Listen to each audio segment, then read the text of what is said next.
ဖြစ်ပြီပါမိုးလေးတစ်ပွဲပဲနဲ့ရုံသွားရတဲ့မနက်ခင်းဒီမှာဘိုက်ပို့စားပါတယ်အဲ့တော့ရေရောက်ချင်းထုံးစံအတိုင်း breakfast အရင်စားပါမယ်ဒီနေ့ရဲ့ breakfast လေးကတော့နန်းပြ3လေးနဲ့9သားလုံးကျော်ပါ3ပန်လားဆိုင်ရနေဂရခါမှလိုက်တာပါ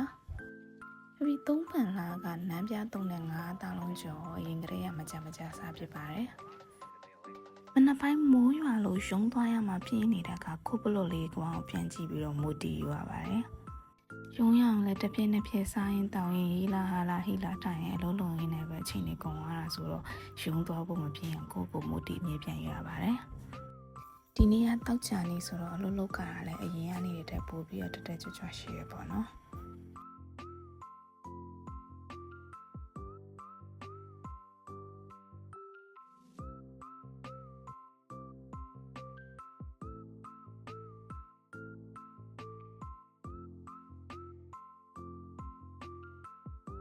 နေ့လည်စာကိုတော့ငချောင်းနဲ့ခရင်ချင်းတီချက်ထားတာလေးနဲ့သူများတို့ကရှေ့ရဟင်းနေနိုင်စားပါတယ်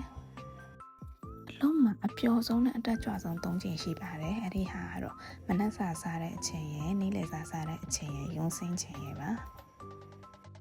နေ့လည်စာစားရင်သူများဟင်းနေနိုင်စားရတာလည်းအရင်ပြောပါတယ်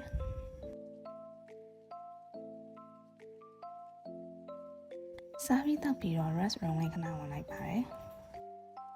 ဒီလိုဆရာရှိတဲ့အလုပ်လေးဆက်လုပ်လိုက်ပါတယ်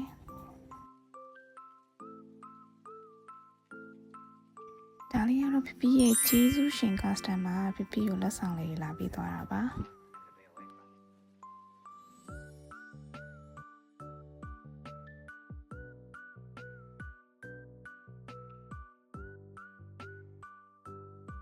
ကဲတရက်တာပြီးဆုံးသွားပါပြီ